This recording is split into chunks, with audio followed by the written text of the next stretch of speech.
भूत थोडं घेतलंय. मग त्या शास्त्रीच्या खांद्यावर हात टाकला आणि त्या शास्त्रीने विचारलं, स्वामीजी कुठं जायचे? म्हणे ते लय मूर्ख महाराज आहे. मूर्ख म्हणजे ते आंघोळ करीत नाही. हे माणसाला नाव ठेवायला, हा लाईट जर बंद होत नसेल, कोणते बटणं दाबल्यावर तर माणसं काय करतात माहिती का? त्याला दगड हाणतात. त्याला दगड हाणतात. त्याच्या मनातच असतं हो लाईट चालू नाही ठेवायचा. असा काही एक वर्ग आहे. आणि परमेश्वरानं काही वर्गाच्या डोक्यामध्ये प्रत्येक प्राण्याचे गुण टाकले. गुण ज्या माणसाला कुत्र्याचं गुण टाकलंय का, तुम्ही कुत्र सोन्याच्या पालखीत बसवा, ते भुकल्याशिवाय राहतच नाही.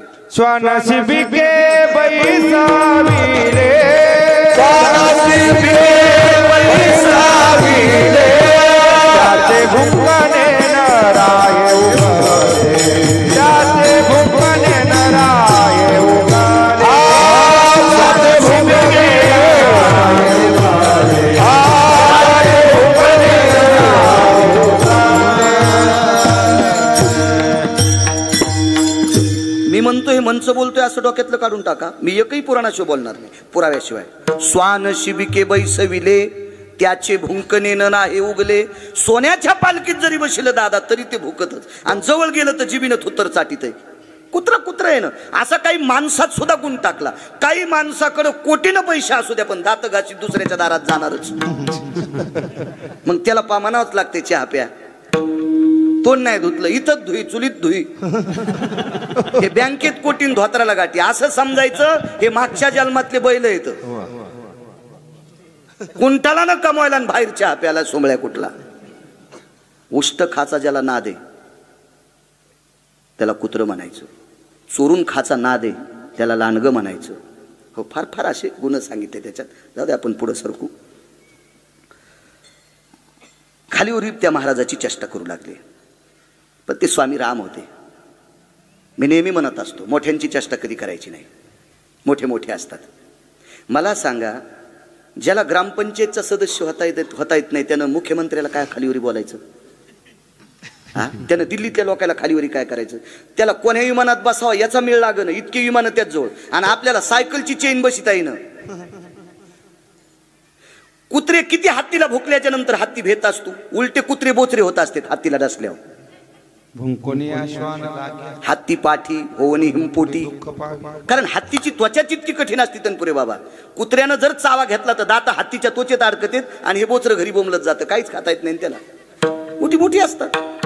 मोठ्यांना कधी आपण लहान म्हणायचं नाही. संप्रदायात रात्री एक महात्मा होते कीर्तनात, फार उत्कृष्ट त्यांनी एक दोन प्रमाण म्हणले. आता काय होतं, तारुण्यातले काही काही मुलं असतात, त्यांना असं वाटते आम्हाला मानव. अरे पण तो मुद्देसूद माणूस आहे, मुद्देसूद माणूस आहे, मोठ्याला मानावं लागते. तुम्हाला एक सांगू का, संप्रदायातल्या जुन्या लोकांमुळे आपण परमार्थात, मोतीराम महाराज असतील, रंगनाथ गुरुजी असतील, मारुतराव महाराज असतील, नथुराम बाबा असतील, ठाकूर घराणा असेल, पैठणकर असतील, हे लोक बापू परमार्थात आधी आले ना. मंगिरगावच्या बाळ्याला कीर्तन करता आले. जर ह्या लोकांनी परमार्थात अवतार जन्म नसता घेतला जिजा, तर आपल्यात ऊसातल्या डुकरात काही फरक नसता राहिला. ही संत जन्माला आली ज्ञानोबा तुकोबारायच्या नंतर, म्हणून आपण मोठी आहेत. यांचे उपकार आहेत आपल्यावर, पण मोठ्यांची चेष्टा कधीच करायची नाही. मी नेहमी सांगत असतो, सुनेनं सासऱ्याला जीवच लावायचा. त्याच्यासारखं भजन दुसरं कुठलंच नाही. त्याच्यापेक्षा दुसरं भजनच कुठलं नाही, कुठलंच नाही. ती घरातल्या ज्येष्ठ लोकांची संपत्ती हिसकून घेत असेल आणि सासू सासऱ्याला जीव लावत नसेल तर असं समजायचं ह्या घरात चुड्यानी आली. काय अर्थ नाही त्याला. एखादा मुलगा बिनचपलाचा पंढरपूरला जात असेल आणि मायबापाला नीट बोलत नसेल तर ती भडवी आवला दे. हा, ते काय अर्थ नाही त्याला. मायबापाची सेवा सर्वात मोठी सेवा आहे, त्याच्यापेक्षा दुसरी सेवाच उत्तम कुठली नाही. मी बऱ्यापैकी कीर्तनात सांगत असतो, या भारत देशात अशी एक सून जन्माला आली. सासऱ्याला धोत्रात संडास झाली. मुलानं बापाला दगडाव नेलं. आताच्या सारख्या बाथरूम नव्हत्या. आताच्या सारख्या बाथरूम असत्या तर बाथरूमचं दार लावलं असतं, पोरानं बापाच्या अंगावरले कपडे काढले असते, स्वतः शावर सुरू केलं असतं, सगळं बापाला धुतलं असतं, पुन्हा कपडे घालून बाहेर आणलं असतं. पण परिस्थिती नाजूक होती. बोरीच्या झाडाखाली दगड होता, घर 10ला झोपड्याचं होतं. बोरीच्या दगडाखाली त्या झाडाखाली दगडावर बापाला टेकलं. एका हातानं धरलं आणि एका हातानं पाणी टाकायचं, पण धोतर कोण सोडायचं आणि कंबर कोण धुवायची. त्या माणसाची बायको वारलेली, त्या माणसाची आई वारलेली, आणि मुलगी बुलढाणा जिल्ह्यात होती. मेहुणा राजा नावाचं गाव, तिचं नाव होतं निर्मळा. ही तिथं राहत होती. काही नाही, फार देव करतो त्याच्यापेक्षा आपण घरात किती चांगलं वागतो हा महत्वाचा विषय. मला वाटतं आई वडिलावर ज्यांनी उतारवयात त्याचं संगोपन चांगलं केलं का, तो 1 नंबरचा भजने आहे, तो 1 नंबरचा कीर्तनकार आणि तो 1 नंबरचा पक्वाद्या. मायबापाची सेवा करायची. जो पक्वाद्या, जो भजन्या, जो कीर्तनकार मायबापाचं दर्शन घेत नसल, अशा हरामखोराला जर तुम्ही पैसे देत असाल तर तुमचं पाप उतू आलंय. विठाला विठाला.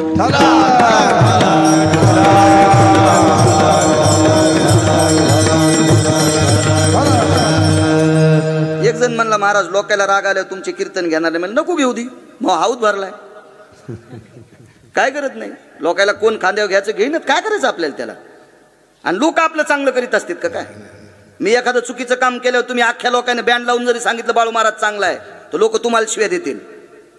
आणि मी चांगलं वागत असताना तुम्ही किती लोक बँड लावून शिव्या द्या, तरी मला जग डोक्यावर घेऊन नाचणारे. मला माझं किती चांगलं व्हायचंय ते मी ठरवायचं असते, जग नाही. मला जर अण्णानं 2 कोटी दिले, काम येऊ देऊ नका, विहिरी म्हणायला लागलो. मला जर तुम्ही 2 कोटी रुपये दिले आणि जाता जाताच हातगावर जर मला अटॅक आला आणि जर मी मेलो, तर माझं पोरग माझ्या सरनात 2 कोटी टाकणार आहे का. मस्त माझ्या मारीन ते. मग हे पचू द्यायचे का न पचू द्यायचे कोणाच्या हातात आहे, पंढरपुरातल्याच्या. मग आमच्या लोकांना त्यालाच मोठं म्हणायचं, कोणाच्या अंडरपेटी व्हायच्या नाही. विठाला विठाला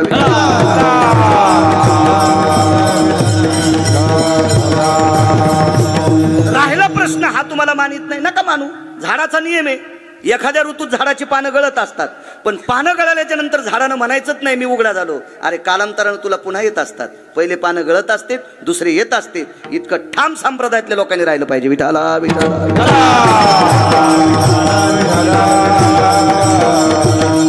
आणि पुरावा मानील तो देईल काही, न मानील तो नेईल काही. त्या इंग्रजांना आपल्या साधूला मानलं नाही, काय कमी झालं काय. त्याच्या ताकद होती आपला संप्रदाय बंद करण्याची? नाही. मालकाची कृपा आहे संप्रदायावर, अनादिकालापासून चालत आलेला संप्रदाय. 4-2 भडव्यांनी संप्रदायाला नाव ठेवलं म्हणजे संप्रदाय खाली जात असतो का.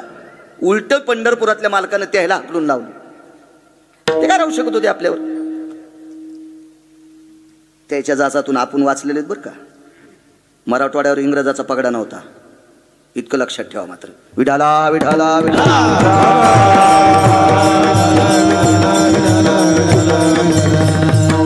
हा महाराजाची निंदा करू लागला. कोण?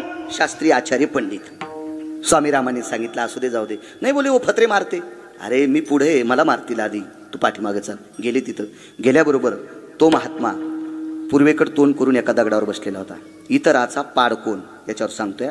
मग ही लोक जातात त्यार्थी आपली काय कथा. तेवढा महात्मा जातो त्यार्थी दादा गेले, याबद्दल आपल्याला मान्यता करावं लागेल. मग पूर्वेकडे तोंड करून बसलेल्या महात्म्याने सहज डोळे उघडून पाहिलं तर स्वामी राम दिसले. स्वामी राम दिसल्याच्या नंतर त्या महात्म्याने मान वाकवली. मान वाकवली याचा अर्थ असा होता, त्यांनी स्वामी रामांना नमस्कार केला. असं पाहिल्याबरोबर स्वामी रामांनी मातुड्यात लोटांगण घातलं आणि दगडावून क्रोधी बाबा खाली आले. खाली आल्याच्या नंतर, आई राम, आई राम, आइये आइये, बैठिये बोले, बैठिये. साधू साधू असतात. तुमच्या गावाला एक साधू लाभले होते, धनुर्धरी बाबा. मी काही पाहिले नाही, पण तुम्ही सांगतात म्हणून मला माहिती. निष्कलंक साधू. हो महाराज, या लोकांच्या इस्तू हातात धरावं, पण या लोकांच्या जवळ जाऊ नये. इतकं वागणं यालो. कारण यांचं वागणं तत्वगुण होतं ना, त्याच्याकरता वागणं कडक होतं. त्यांच्याकडे त्यांच्या शब्दात ताकद होती. काही काही माणसं चोर पंक्चर असतील. दुकानात नेल्यावर पंक्चर गवसनन, घरी गाडी लावल्यावर हवा राहीन. अशी चोर पंक्चर महाराजाच्या वाक्याला कोणी मानित नसते. हे ते बोंबलं ते म्हणले काय त्याच्या, असं चोर पंक्चर नाही झालं पाहिजे. कडक वागलं पाहिजे, कडक. विठाला विठाला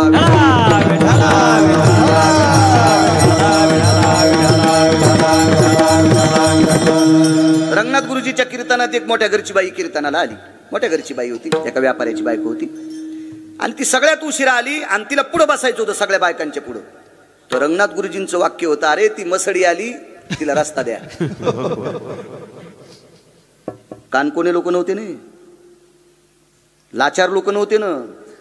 आज मराठवाड्याचा ज्ञानसूर्य म्हणून पदवी द्या महात्म्याला. रंगनाथ गुरुजी कोणाला म्हणतात? राज राजेश्वर शास्त्री ज्या घराण्यामधून वेद वाहत होता, वेद वाहत होता, वेद, 4 वेद ज्या घराण्यातून असे वाहत होते गंगेच्या पाण्यासारखे, राज राजेश्वर शास्त्री रंगनाथ गुरुजींच्या पायावर बुटासकट लोटांगण घालीत होते. बुटासकट वागत लोक चांगले होते म्हणून आज नाव निघतंय विठाला विठाला.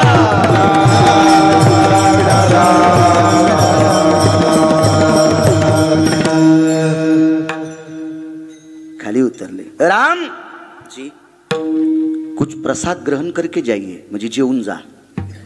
तर स्वामी रामांनी विचार केला, चूल नाही, साहित्य नाही, काय नाही, बसायला एक चवाळ होतं पोतड्याचं, आणि कुठं कशावर स्वयंपाक करतील, आणि 3 गाडगे होते. जी बोले. स्वामी रामांच्या लक्षात आलं, एवढ्या मोठ्या साधूच्या हातचा प्रसाद का नाही खायचा. इतराचा पाड कोण सांगतोय, इतराचा पाड कोण. तर स्वामी राम त्या क्रोधी बाबांच्या आश्रमावर भर दुपारी 1 वाजता सावली होती. चौकड ऊन होतं आणि तितक्याच जागेवर सावली होती. असे भारतातली संत येतं, माहिती असावा. आग्र्याला एक संत स्त्री होऊन गेली, नाना आग्र्याला. तर तिच्या डोक्यावर ऊनच पडत नव्हतं दुपारी. ती भर पटांगणात साधना करायची. तर तिनं सिद्ध केलेला चिमटा स्वामी रामांच्या हातात दिल्यावर 27 दिवस आग्र्यात पाऊस नव्हता भाऊ, 27 दिवस. तर तो चिमटा वाजल्याच्या नंतर पाऊस पडतोय. त्यावेळेला ती बाई स्वामी रामांचं दर्शन घेते. ती कोणाच्या पायात पडत नव्हती. मग स्वामी रामांनी विचारलं, बीबी जी आप तो दर्शन कर रहे. जी बोले, मैंने सिद्ध करे वाला चिमटा. जाऊ दे, चुकन आपली हिंदी, त्याच्यामुळे मराठीत बोलतो. कशा लोक. तिनं सांगितलं, मी सिद्ध केलेला चिमटा बऱ्यापैकी महाराजानं वाजिलाय, आभाळ आलेलं गेलं. त्या महाराजानं चिमटा वाजिलं, आभाळ आलेलं गेलं, पण भर उन्हात पाऊस पाळला. इतकी ज्याच्या हातात ताकद आहे, माझा चिमटा तर सिद्ध होताच, पण ज्याच्या हातात इतकी ताकद आहे, इशिले मैं झुक गई बोले. आणि मग पायावर डोकं ठेवलं. आपल्या वारकरी संप्रदायात एक फकीर जन्माला आला. त्या फकीराचं नाव होतं अनगडशा नावाचा फकीर. तुकोबारायच्या कीर्तन परंपरेतला फोटो पहा. छत्रपती शिवाजी महाराजाच्या बाजूला हिरव्या रंगाचे कपडे घातलेला, मोराच्या पंखाची पेंडी आहे, भिक्षा मागायचं कटुरं आहे, आणि एक लोखंडी चिमटा जवळ आहे, डोक्याला हिरवा कपडा बांधलेला आहे. तो अनगडशा नावाचा फकीर आहे. छत्रपती शिवाजी महाराज त्याला जवळ घेऊन बसत होते. काय फकीर असेल तो. तो फकीर कधीच कोणाच्या पाया पडला नाही. त्यानं सुरुवात केली तुकोबारायच्या पाया पडायला, कारण त्याचं कटुरं या महाराष्ट्रात कोणी भरून दिलं नाही. तुकोबारायच्या कन्येनं भरलेला हात पिठाचा झटकिल्याबरोबर फकीराचं कटुरं उतू गेले. फकीराच्या कटोऱ्यामध्ये 1350 क्विंटल गहू टाकले होते. माझ्या गोळ्या संपल्या नाही, मी गांजा ओढीत नाही, मी पागल नाही, माझ्या डोक्यावर परिणाम नाही, मी पुराण वाचून सांगतोय. 1350 क्विंटल गहू ज्या कटोऱ्यात टाकल्याच्या नंतर बंडू महाराज भरत नाही, आणि तुकोबारायच्या कन्येनं हात झटकिल्यावर कटोरं भरतंय. त्यावेळेला त्या फकीराने मोराची पेंडी काढली आणि तुकोबारायच्या कन्येचे पाय झटकिले. तुकारामजी, तुकारामजी. तर त्या कन्येच्या डोळ्यातून पाणी आलं. फकीरजी, तुकाराम तो मेरे पिताजी आहे. तर त्यावेळेला फकीराच्या लक्षात आलं, एका वारकऱ्याची मुलगी जर इतकी अधिकारी, तर ते तुकोबाराय किती अधिकारी. त्यावेळेला तुकोबारायच्या घराला प्रदक्षिणा काढली, चिमटा वाजिला, ला इलाहे. आणि तिथून पुढे अनगडशा फकीर तुकोबारायची घोंगडी जमा करीत होता महाराज. हो, या संप्रदायात जातीचा संबंध नाही. कबीर मोमीन लतीफा मुसलमान सेना नावी जान विष्णुदास वैष्णव चांभार धन्य त्याची माता. किंवा याता याती धर्म नाही विष्णुदास. इथं चांगलं वागणाऱ्या किंमत जातीचं नाही. उत्तम कुळी जन्म क्रिया मंगळ पुढविले कुळ उभयता. चांगलं वागणाऱ्याला किंमत. आपल्या संप्रदायात जिजा संध्याकाळची भाकरी जरी नसेल आणि निष्ठेनं वागत असेल, तर त्याला या भारत देशातली स्त्री मधुकरी मागितल्या भाकरी देती. इतका संप्रदाय गोड आहे, इतका संप्रदाय, पण त्याचं वागणं गोड असावा. चलो बोले. क्रोधी बाबाला माहित होता हा शास्त्री पंडित आपली चेष्टा करीत होता. हे लोक त्रिकाल ज्ञानी असतात. वाचा सिद्धी पावाल, अज्ञापक व्हाल, त्यांच्या वाणीत ताकद असती. ते अधिकारी लोक असतात. आणि सांगितलं, पंडित आइए बोले. जी. जल्ला बोले, पाणी आण. ते मडकं दिलं आणि त्यानं पाणी आणलं तीर्थावरचं. इधर आ बोले, आप प्रसाद के वास्ते कुछ तो सामग्री होना. तर याला वाटलं आता पैसे देतील आणि खाली 14 किलोमीटरवरून मला तांदूळ आणायला लावतील. पण त्या महाराजानं मांडी खालचा सुरा काढला. अभी अभी एक प्रेत बहके आहे बोले, आता एक मड वाहत आलंय आणि त्या मड्याच्या उजव्या मांडीचं मांस कापून आण. हे पंडित म्हणला पका मच्छर मारला नाही ओ म्या, आणि मला मड्याचं मांस कापून आणायला सांगायले महाराज. बरं नाही आणावं तर त्या पंडिताला माहित होतं ह्या सूर्यानं आपल्याला आणतंय. ते काय आमच्यासारखं थोडंच महाराज होतं पाकिटावर झाला. ते महाराज होते. जा बोले लाव, सळ सळ सळ सळ कापत होता ते पंडित. पंडित कोणाला म्हणतेत, आचार्य कोणाला म्हणतेत, शास्त्री कोणाला म्हणते, ज्याचा हरिपाठ रिवस होतो त्याला. सत्तारूढेश वेदानाम शास्त्रो पुराणस्य महती जायम अनुत्तरितो भय शास्त्रा यत महतीशी जायते. शास्त्र पुराण आणि वेद याच्यातला विचारलेला प्रश्न एकही अनुत्तरित जाऊ द्यायचा नाही. ह्या लोकांना ह्या पदव्या असतात, ह्या लोकांना ह्या पदव्या असतात, ह्या पदव्या असतात. ते खरोखर गौरावयासाठी आणि स्वामी सेवेची कसोटी. पतिव्रता कोण्या बाईला म्हणत असते, माणसं दिसल्या पदर घेती म्हणून तिला का? नाटकातल्या बायका पदर घेत नाहीत का? मी काही नाटकं पाहिली नाही, इकडे आलोच नसतो ना नाटकं पाहिली असती तर. पदर घेत नाहीत का? त्या घेतात. त्या बाईची मालकावर किती श्रद्धा आहे याच्यावर तिचं पातिव्रत्य पण सांभाळायचं. संक्रांतीच्या दिवशी एका बाईच्या सगळेजण पाया पडायला जात होते, तर मी भागवताला होतो तिथं. मी विचारलं कसं काय निघाले तुम्ही? काय नाही म्हणे, आज तिच्या पाया पड्यावर नवऱ्याला आयुष्य वाढते. म्हणलं आपण पाया पडावं. आपली बायको वेळेला धोत्र धुती, 75% बाहेर खातो, 25% घरी खातो, पण टायमाला चांगलं जेवायला देती. आपण या बाईच्या पाया पडावं, आपल्या पोराच्या माईला आयुष्य वाढेल. म्हणून अण्णा मी तिच्या पाया पडायला गेलो. ती म्हणली कोणेस रे? ते मी म्हणलो बाळू महाराज. तूच भागवत सांगतो का रे? मा काय राग हो आणि चुटू चुटू बोलतो रे, इतकं म्हणला रे मला. मा काय बोलतो रे भागवत आणि सोडित नाहीस काय नाहीस? मी म्हणलो हो आजी तुमची कृपा झाली, मला पाठ आहे भागवत. बरं बरं बरं हो चांगलं सांगतो बाप्पा. नाही तर मागच्या महिन्यात भागवत ऐकलं. सुख सांगतात राजा परीक्षिती. काय सुदामदेव नावाचे ब्राह्मण होते बरं का. काय त्या सुदामदेवाची परिस्थिती नाजूक होती बरं का. आणि काय सुदामदेवाची गरिबी होती बरं का. लगेच लाईन आली, फॅन सुरू झाला, वहीचं पान पलटलं. आजामेळ नावाचे ब्राह्मण होते बरं का. अरे वाचून सांगत आहे माणसं मरतील रे सुबळ्या, असं भागवत सांगत नसते रे दळ्या. विठाला विठाला. त्या बाईच्या बाकीच्या म्हणल्या महाराज पडा पाया, आता पस्तूर कोण्या माणसाला पडू दिलं नाही. पण त्या बायाला माहीतच नव्हते गिरगावचं किती रगिले म्हणून, किती रगिले म्हणून. महाराज पडा. मी विचारलं ए पड बापा पड, मी आता लोक कोण्या माणसाला पाया पडू दिलं नाही. म्हणलं बाई तुमच्या पाया पड्या मालकाला आयुष्य वाढतंय, तुझ्या बायकोला आयुष्य वाढन, पड पाया. ते म्हणलं बाई तुमचं लग्न झालंय का? हो. मग तुमचे मालक 35 वर्ष झाले मी त्याला बोलत नाही. त्या बायाला म्हणलं गोळ्या संपल्यात का तुमच्या पाप्या होत? लग्न करून जर 35 वर्ष झालं नवऱ्याला बोलत नाही तर हिच्या पाया पड्यावर तुमच्या मालकाला आयुष्य वाढायचं नाही, लवकर मरतील तुमचे नवरे. अशा नालायक बाईच्या पाया पडत असतात का? गौरावयासाठी स्वामी सेवेची कसोटी. विठाला विठाला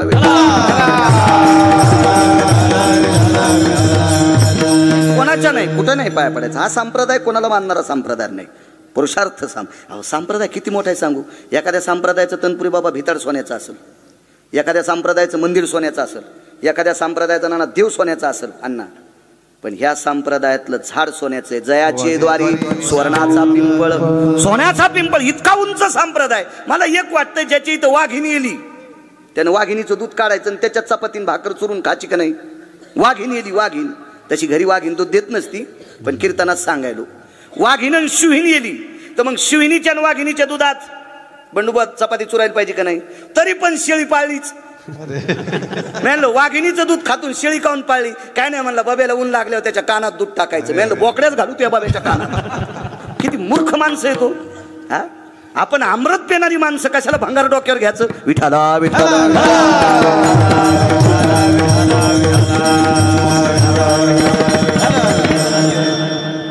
किती संप्रदाय मोठा आहे. ज्या ज्ञानोबाराय तुकोबारायवर, काशीतल्या मालकावर, पंढरपुरातल्या मालकावर, या संस्कृतीवर ज्या साधूचं लक्ष आहे त्या साधूनं विष प्राशन केलं तरी ते साधू वाचतोय. बालानंद स्वामीची कृपा. काय काय योगी असते. अशा योग्याच्या प्रांतातली माणसं आहेत आपण. आपण काय चुकीच्या कोण्याही महाराजांच्या पायावर डोकं ठेवायचं. असो लाव बोले लाव. गेलं. तर आपल्याकडे प्रेत सोडण्याची पद्धत आहे बरं. भारतातले 3 प्रकारचे अंत्यविधी आहेत, याच्यात कीर्तनात सांगता येते. एक तर मातीत टाकतात, एक. दुसरी गोष्ट पेटवतात, 2. आणि उत्तर भारतात पद्धत आहे, तुडुंब भरलेल्या नद्यांना प्रेतात सोडतात, नदीत सोडतात. त्याला सदाव्रत नावाचा विधी म्हणतात, असं पुराण सांगते. 4थ्या प्रकारचा अंत्यविधी आपल्या भारतात नाही, 3च आहेत. चला, मग ते प्रेत वाहत आलं. तरुण माणूस होता, नुकतंच वरी सोडलेलं प्रेत वाहत वाहत वाहत खाली आलं. तिथं उतार होता, खाली उतरलं. चळचळ चळचळ कापत होतं. त्या प्रेताची मांडी उघडी केली आणि उजव्या मांडीचं मांस कापलं. कापता कापता कांड कापलं. अवजानं आयुष्यात कधी मच्छर मारला नाही. त्या शास्त्रीला, त्या आचार्याला, त्या पंडिताला मड्याची मांडी कापायला लावली.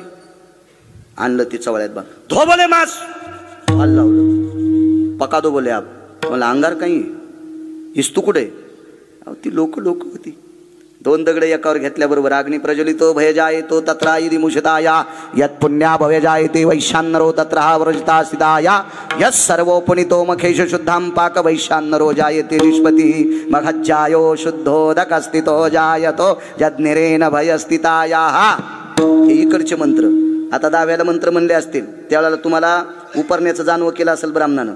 ती एरवी इकून असतात. इकून आपसव्यो यज्ञोपवितो पिंडो लुप्तपिंडा कागश्राद्धो हिरण्यश्राद्धो शंखश्राद्धो मुच्यते भयवगयव्रजनो लुप्त तिलाग्रो जायते जबाग्रो समर्पितः इति सूर्यनारायणो नागबली आप्तिष्ठि त्रिपिंडी सर्वशास्त्रा उच्यतो रक्तचंदन समर्पयामि आरक्तपुष्पं समर्पयामि गंगोदकस्नानं समर्पयामि गयाब्रजो सर्वस्थितो नारायणो पिंडो भयव्याप्ति सर्वा जायते यत्करिष्यते रक्तचंदनं समर्पयामि पितरो भय शांति तत्रा पुनितो य सगोत्री भय भिन्न सुतायम सर्वः शर्मन्ये देवलाय जायते नामने लाटे परिवारास्तत जायतो पुनितः यद्गतो गति भय जायतो यत् पुण्यायम करिष्यते पिंडोदकम लुप्ताय देशायाम भारती सुविंदु तटायाः यत्सर्वो गंगोदक पुनितायाम सर्व पितरो तृप्ताय वासम करिष्यते.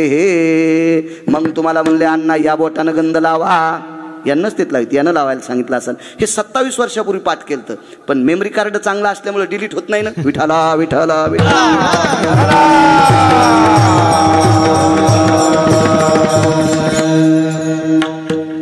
काप म्हणलं ते. आणलं ते धुवा म्हणले अग्निपेटीला. गाडग्यामध्ये मांस टाकलं. वरून त्याच्यावर एक दगड झाकला. झाडाची पानं आणली. काही झाडाच्या पानात फार सत्व आहे. पळसाच्या पानावर जर पंतरळीर जेवलं आणि गरम पदार्थ जर पळसाच्या पानावर पडला तर पळसाचं पान काळपट पडते. पण पळसाच्या पानाच्या जेवढ्या शिरा असतात त्या शिरातलं तत्व त्या पदार्थात उतरते. 9 प्रकारचे रोग, 28 प्रकारचे रोग पोटातले नाहीसे होतात. म्हणून सपात्रे पलशपात्रे भोक्तव्यास्थितो अन्नपूर्णेस्ततेवचाहा असं शास्त्र सांगितलं. पळसाचं पाणी इतकं पवित्र. तितक्याच पात्रतेचं केळीचं पाणी. केळीच्या पानावर गरम भात टाका, भात खाल्ला की पान खाली काळं पडते. त्याच्यावर सांगितलं शास्त्र आहे आपल्या पाठीमागं. चला, मागची जी लोक करत होती ना ती फार नाविन्यपूर्ण काम होतं, फार नाविन्यपूर्ण काम. असे ते पंतराळ्या लावल्या 2, लावल्या 3, पण 2 टाकल्या. त्या आचार्याला विचारलं, हे पंडित आपको हो ना. त्याच्या लक्षात आलं शंकराचार्य जेवायलेत. आपली काय कथा आहे. आमची बरीच लोक म्हणतात मी श्राद्धाचं खात नाही. पाकिट कसं घेतो तू. श्राद्धाचं खात नाही, त्या पाकिटात बसल्यावर ते माणूस नाही का तुझ्या झोपीत अंगावर नाचायचा. तुला श्राद्धाचं खावं वाटलं नाही. महाराज अशा लोकांची श्राद्ध माळकरी लोक आहेत. ह्या लोकांचं अन्न ज्या कीर्तनासाठी, ज्याच्यात कीर्तन झाले भजन झाले त्याला लय नाटकी लोक. मी काशीला गेलो, मी कपात चहा पित नाही. बुटात पितू का. अरे तू ज्याच्या संग काशीला गेला त्याचे पैसे दिले नाही ना, तो त्याची काशी केली ना. त्याचे तिकिटाचे पैसे दिले नाही. काय सुमल्या तुला कोण्या नरकात टाकावे. देवाला सुधारायचं नाही आणि तू काय शास्त्र सांगतो. मी काशीहून आलो, मी याचं खात नाही. बरेच लोक काशीहून आल्यावर लग्न लागल्यावर जेवत नाहीत. आधी जेवतील. स्वयंपाक गरम असतो ना. मोठे चालू लोक येत आणि उशिरा जेवल्या मग गार होतून स्वयंपाक. अरे कोणाच्या राज्यातली लोक आहेत तुम्ही. बापू माहित असावा तुकोबाराय वारी करीत असताना एक श्राद्ध चालू होतं. कीर्तन अशा लय पाप्याचे आम्हाला कीर्तन येतात ना. फक्त ते खताच्या ढिगलावरली झाडं असतील तुम्ही खताच्या ढिगलावरच्या झाडाला मोठं खपक्या काशी पळ लागत आहे, काय नसते अशी असते ती काय काय. आणि आपण कुठं ताण घ्यायचा, लग्न केल्यामुळे आम्हाला स्तुती करावंच लागते. माझं जर लग्न नसतं तर मी हराम खोरायला चोंभाळलं नसतं, मागणं पुढून फुफुटा उडत, कशाला ताण घ्यायचा. पण भगिरेला चोंभाळावं लागते, ज्याचे नाही झाले ते चोंभाळते, तर आपली काय कथा आहे, आपण तो घोड्यावर बसलेलीच येतो. चला, पण एखाद्या सात्विक माणसाच्या उदक शांतिविधी करता कीर्तन होतंय, आग्रह होता आप्पांचा, येण्याचा योग आला. झालेली सेवा, अधिष्ठान दैवत मा भगवती जोगेश्वरी माता, भगवान शिवशंकर, विश्वातला वारकरी, येऊनी जन्मला मरकट, तो वैष्णवा माझी अतिश्रेष्ठ, हनुमंत म्हणावया कनिष्ठ, ऐसा पापिष्ट कोण आहे. अशा मारुतीरायाच्या समोर कीर्तनाचा योग, दिव्य दिव्य असं सुंदरसं मंदिर. उपस्थित सर्व श्रोत्यांना प्रणाम करतो. आदरणीय संस्थाजनी टाकले आमचे माणिक महाराज आहेत, तनपुरे बाबा आहेत, भाऊसाहेब आहेत, पावडे नाना आहेत, आप्पा आहेत, जिबिडवे महाराज आहेत, नाना आदी करून सगळं अण्णा आहेत, गजमल दादा आहेत, सगळी काही इष्ट मित्र सज आबा आहेत. दिंडीत चांगली सेवा असते आबांची आमच्या. मस्त जुना माणूस, आपल्याला कधी खोली करून द्यायचं तर बळी भाऊ करून देते तर आबा ससा. वा, सगळी ज्येष्ठ श्रेष्ठ पंचकृषीतून आलेली सर्व श्रोते जनार्दन, सर्वांना प्रणाम करतो. एखादा शब्द चुकीचा गेला असेल माझा, मी नेतो, चांगला जो असेल तो घेत राहा. पुन्हा एकदा सांगतो, 22 तारखेला आपल्या मंदिरात भजन करा, उत्सव करा, त्या दिवशी दिवाळी साजरी करा, त्या दिवशी गुढीपाडवा साजरा करा. कारण जगाचा बाप एका पवित्र मंदिरात आरूढ होतोय, याचं थोडंसं भान ठेवा आणि भगवंताचीच त्या दिवशी भजन करा. झालेली सेवा पुनश्च समर्पित करतो. दादांना गोड असं अधिष्ठान मिळू. जरी दादा शरीराने गेले असतील तरी आशीर्वादाच्या रूपाने अण्णा, आप्पा, तुमच्या सर्व परिवाराच्या पाठीमागं राहो. मगाशी बोलता बोलता राहिलो होतो, सुनेनं सासऱ्याची कंबर धुतली. पितृ आशीर्वाद देत नाहीत, कोण म्हणते तुम्हाला? कोण म्हणते? वाड वडिलांना आशीर्वाद दिलं की त्या लेकराचं बरं होते, कधी बी लक्षात ठेवा. ज्याच्या पाठीमागं वाड वडिलाचा आशीर्वाद नाही का, त्यांचं कधीच बरं होत नाही. तुका म्हणे पितृ आशीर्वाद देती आणि कल्याण विच्छिती तया कुळा. नागपूर प्रतीतला अभंग आहे, वक्ते बाबा म्हणायचे, तुका म्हणे पितृ आशीर्वाद देती आणि कल्याण विच्छिती तया कुळा. बोरीच्या झाडाखाली दगड होता, बोलता बोलता राहिलो होतो मगाशी. बोरीच्या झाडाखाली दगडावर आपल्या बापाला ठेवलं, पण एका हातानं बाप धरला आणि एका हातानं पाणी टाकायचं. कशी कंबर धुवायची? सून पाठीमागून आली.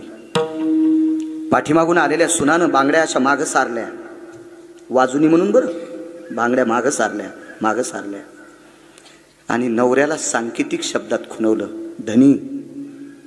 चोखोबारायला त्यांची बायको धनी म्हणत होती, धनी. तुम्ही कधी कधी मालक जरी म्हणी जा. लय हरिपाट वाचिनं, तुळशीला लय येडे घालणं, हे सोंग मला सांगू नका. नवऱ्याला किती आदरानं बोलतात ते सांगा. जी बाई नवऱ्याच्या दिवसात 3दा पाया पडती का, तिच्या मी चपला सगट पाया पडतो. मी नाही, पंढरपुरातला पडतोय. तिचं नाव लोपामुद्रा.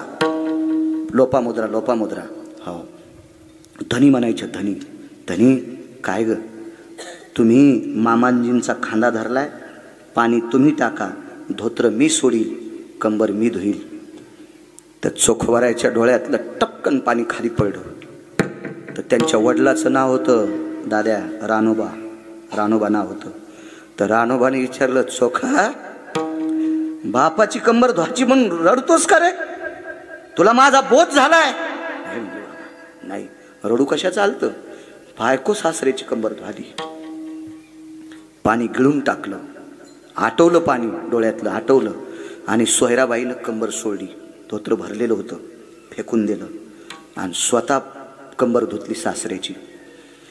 आता जे नेसवायचं धोतर होतं हे ओलं होऊ नये म्हणून डोक्यावरचा पदर वळडा आणि आपल्या सासऱ्याची कंबर पुसली.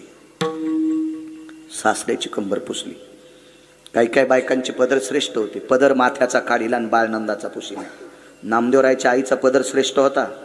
तिनं दीपावलीच्या पहिल्या पाण्याच्या दिवशी भगवान शिवशंकराचं आणि पंढरपुरातले मालक आंघोळीला गेले त्यावेळेला चेहरा पुसला होता. काहीची पदर अधिकारी. बाईनं सासऱ्याची कंबर पुसली, धोत्राची घाट मारली, मालकाला हात जोडले, मामांजीनं मध्ये घ्या, बाजेवर टेकलं. माथार होतं. शेवटचा काळ होता. त्या दिवशी 2ला सूर्य ढळल्याच्या नंतर रानोबा महाराजांची प्राणज्योत मालवली. दुपारच्या 2 वाजता सूर्य ढळल्याच्या नंतर. हा प्रसंग आहे सकाळी 10 वाजल्याचा. बाजेवर माथाऱ्याला टेकला आणि माथाऱ्यानं आवाज दिला, चोखा, हे चोखा जीवावा काहीच म्हणले. बाजेवर बशील. एक विचारू बाळा, पुरुषाची कंबर 3 बायकांनी धुवावी. नवऱ्याची कंबर जर धुवायची वेळ बाईला आली असेल तर तिनं कसल्याही प्रकारची शंका न करता नवऱ्याची कंबर धुवावी. हजारो पंढरपूरच्या वाऱ्या केल्याचे पुण्य तिला प्राप्त होईल. एक, माईनं लेकराची कंबर धुताना लाजायचं नाही बंडू जिजा, लाजायचं नाही. 2, आणि वयस्कर बापाची कंबर जर पोरीला धुवायची वेळ आली असेल तर बापाला लेकरू समजून पोरीनं कंबर धुवायची, तिला इतकं पाप लागत नाही. हजारो सप्ते केल्याचं पुण्य प्राप्त होते. रानोबानं सांगितलं, चोखा माझी मंडळी वारली म्हणजे तुझी आई वारली, माझी आई पण वारली, तुझी आजी पण वारली, आणि माझी मुलगी बुलढाणा जिल्ह्यात आहे, मेव्हणा राजा गावामध्ये. इतक्या दूर ती मंगळवेढ्याला येऊ शकत नाही. एक बोलू का चोखा, माझी कंबर धुताना बांगड्याचा आवाज आलता रे. बाईनं कंबर धुतली ती आरती कोण असेल ती. बाबा